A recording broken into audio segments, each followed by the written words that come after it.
Right, so up next we have two lovely speakers, Dwayne and Phoebe. Dwayne was actually the first black Briton to walk to the North Pole, and Phoebe has raised over £42,000 for young homeless people. Now, I don't know about you, but I am really looking forward to hearing what they have to say. I really am.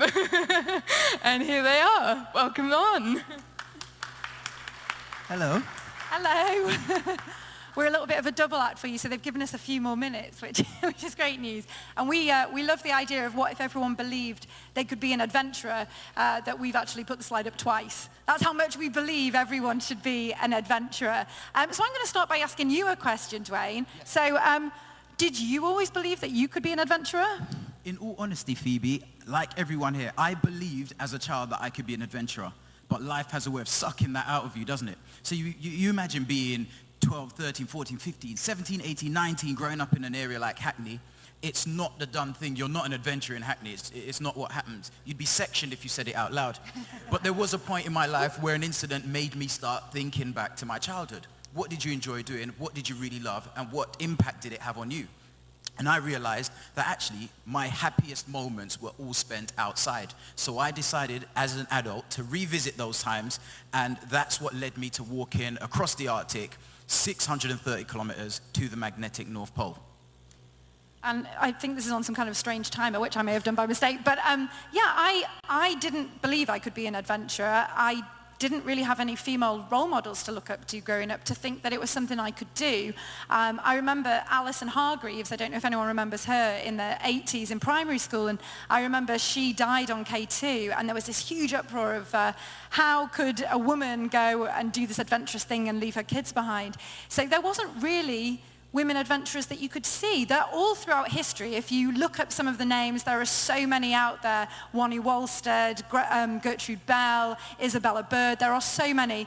But I didn't think I could be. And when I decided I want to become an extreme sleeper, so you can see sleeping in some of the strangest places I could find, I was told, no, you can't do it. You're a woman on your own. You're going to get attacked. And I thought, no. Actually, Phoebe, you did get attacked on one occasion, didn't you? Tell us the story about what happened to you when you were in your tent. What do you possibly mean?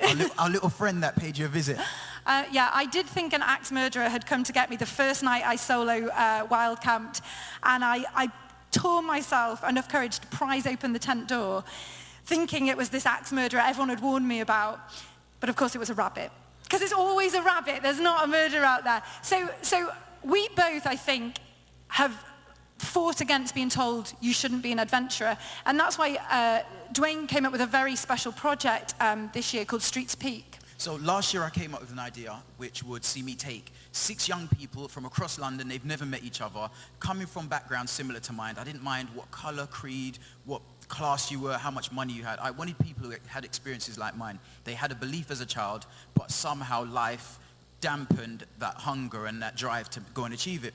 And I took these kids, I gave them some basic outdoor training, and then I dragged them up Ben Nevis. It's the best thing you've ever seen.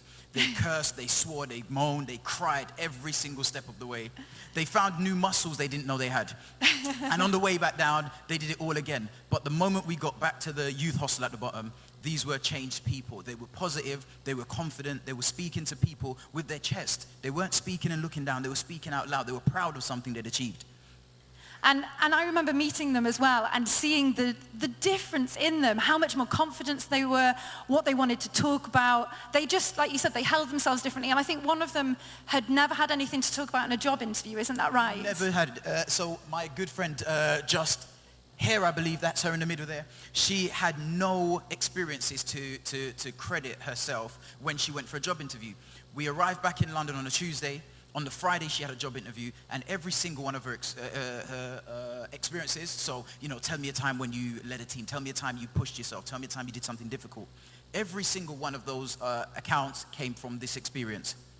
And so we thought, she ended up getting the job, by the way, She did get the job. I don't think you'd not give the candidate that's just said I climbed a mountain the job. And so I've passionately been raising money for young homeless people. Dwayne's passionately been working with underprivileged young people. And we thought, what if we work together, hence the T-shirts, to actually show people that people like us all of us can be adventurers. And so that's why we're setting out in November to do a very interesting Antarctic expedition. Tell us where we're going, Dwayne. So for all those who don't know, this is a map of Antarctica. Now, the Briton Island side is where we're leaving from. The interesting thing is just where the L is on island is where most expeditions start. The reason they start there is because that's where the plane lands. But what we've opted to do is we're going to head in the wrong direction for about a day and a half, 2 days. No, 3 days, Dwayne. 3 days, it's good to know now.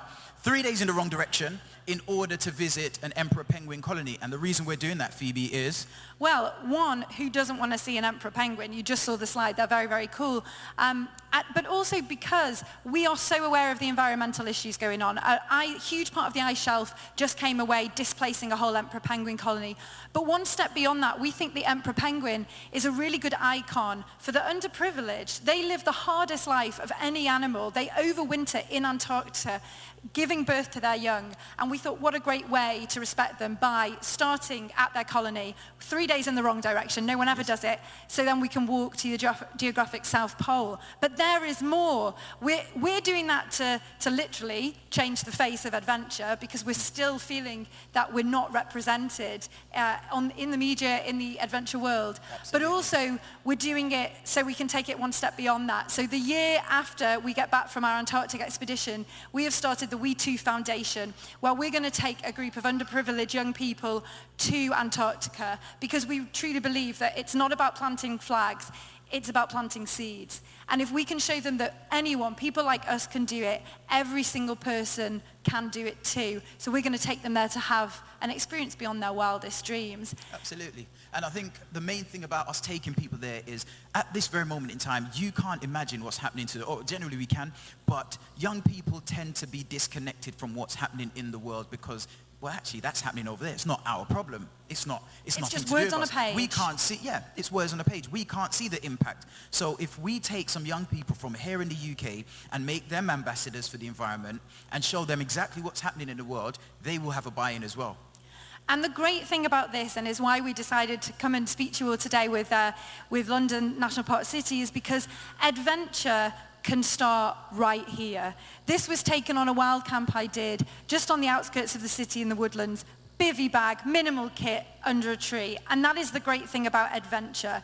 Not only do we believe anyone can be an adventurer, but that adventure can be found close to home. Absolutely, it can be. We've got loads of green spaces here in London already that we're not using, and it's about changing the image of adventure to allow anyone to believe that they can step outside their front door and actually there's an adventure waiting just at the corner of my road. And I think if we could make the City of London a national park city, that would really make them be proud of something and realise that, wow, I don't have to go too far to have an adventure. And exactly what we're asking, what if we all believe we could be an adventurer? Well, then we'd probably want to protect these wonderful places that are all around us.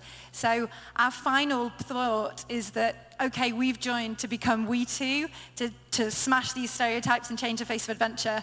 But we hope that will eventually become We Too, all of us working together so that everyone, no matter the color of your skin, your religion, your gender, we can all be adventurous. If we can do it, trust us. Trust me. You can all do it as well. Well, thank you very much. Thank you very much for listening. Thank you. That's great, thank you.